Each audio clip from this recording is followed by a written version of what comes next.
Passons au compte 75, autres produits. Ce compte représente tous les produits divers qui ne proviennent pas directement de l'activité productrice ou commerciale de l'entité, ni de son activité financière ou de ses relations avec l'État, mais qui révèlent néanmoins de ses activités ordinaires. Ce compte est subdivisé en deux sous-groupes dont nous avons les profits sur créances clients et autres débiteurs. Ce compte enregistre les profits constatés sur les créances en général. Il se journalise en débitant le compte de tiers débiteurs concerné par le crédit du compte 751. À la clôture de l'exercice, le compte 751 est débité par le crédit du compte 13. Cependant, le compte 751 ne doit en aucun cas servir à journaliser les rabais, remises et ristournes accordés hors facture aux clients, encore moins servir à journaliser les profits de change sur opérations ayant un caractère financier. Donc, les quotes-parts de résultats sur opérations faites en commun du compte 752, c'est la reprise dans la comptabilité de l'entité du résultat obtenu dans le cadre d'une autre structure en laquelle l'entité est associée, mais qui est juridiquement transparente.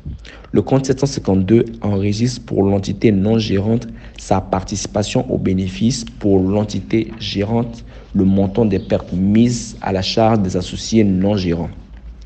La répartition du résultat présuppose que la comptabilité de la société en participation est tenue par un gérant seul connu des tiers. Cette méthode est dite du partage final.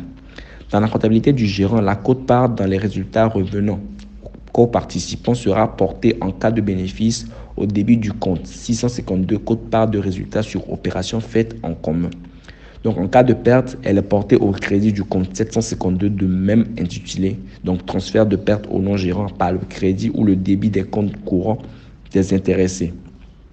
Dans la comptabilité des autres coparticipants, la quote-part du résultat leur revenant dans les opérations faites par l'intermédiaire d'une société en participation est inscrite suivant le cas au crédit du compte 752 ou au débit du compte 652 par le débit ou le crédit du compte courant du gérant. Produit des cessions courantes d'immobilisation du compte 754. Donc, lorsque la vente des biens de l'entité se fait de façon récurrente sans être l'objet principal de l'entité, il faut le considérer comme une cession récurrente. Il faut alors l'enregistrer en débitant le compte 414 et le compte de trésorerie par le crédit du compte 754 au prix de cession du bien.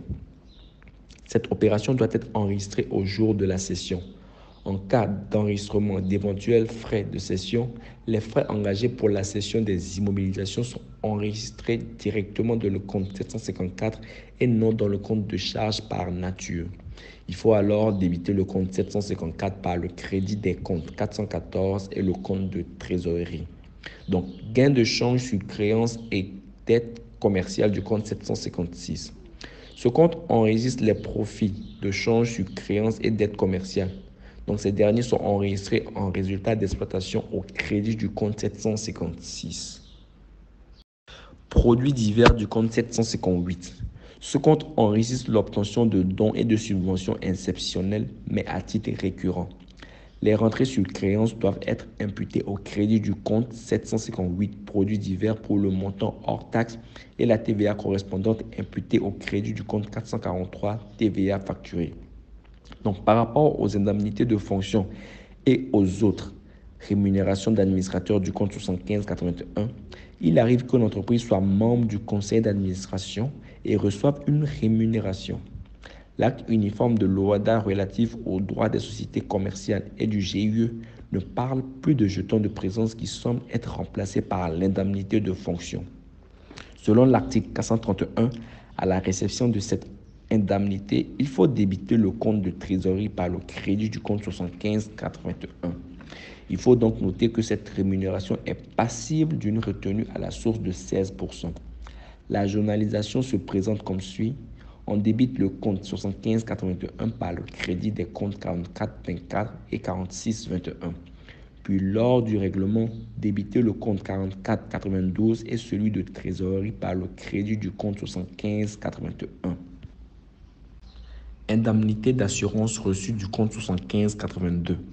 De nombreux risques peuvent être couverts par les contrats d'assurance. Lors de la survenance de ces risques, l'entreprise va être indemnisée par son assurance.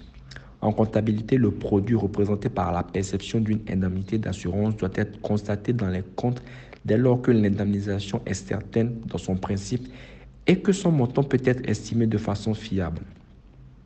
Généralement, cette indemnité sera comptabilisée au crédit du compte 7582. Si l'une des deux conditions n'est pas satisfaite, le produit ne devra pas être comptabilisé. Une mention dans l'annexe comptable pourra être envisagée. Lorsque le risque couvert par une assurance est déroulé au cours d'un exercice comptable, mais que le dénouement de l'indemnisation s'effectue à l'exercice suivant, un produit à recevoir doit être comptabilisé à la clôture de l'exercice. On débite le compte 4747, compte de répartition périodique des produits, et on crédite le compte 7582. Fiscalement, dans la plupart des cas, l'indemnité perçue est imposable si la charge ou la perte revêt un caractère déductible. Les indemnités doivent être certaines dans leur principe et déterminées dans leur montant. Lorsque l'organisme d'assurance verse tardivement l'indemnité, il s'expose à des intérêts de retard qui devront être comptabilisés. Dans la comptabilité de l'entreprise, au crédit du compte 75 revenus financiers et produits assimilés. Ce compte est débité pour solde à la clôture de l'exercice par le crédit du compte 13, résultat net de l'exercice. Ce compte est crédité du montant des produits par le débit des comptes de tiers concernés ou des comptes de trésorerie. Autres produits divers du compte 7588. Ce compte enregistre les autres produits non imputables aux autres subdivisions du compte 758. Ce compte enregistre en l'occurrence les pourboires ou dons reçus par l'entreprise.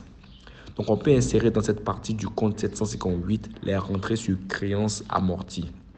Donc, une créance classée insolvable et soldée par conséquent au titre d'un exercice antérieur peut être réglée de façon inattendue par le débiteur. Il s'agit d'un cas exceptionnel qu'il conviendrait de traiter comme tel en débitant un compte de trésorerie par le crédit du compte 758. En effet, le système comptable OHADA a prévu l'inscription dans le compte 75 des produits non facturés au tiers. Il s'agit ici d'un classement résiduel d'exploitation. Il va falloir donc envisager la création du sous-compte approprié. Par ailleurs, la récupération des créances amorties devra être traitée en tenant compte de la TVA.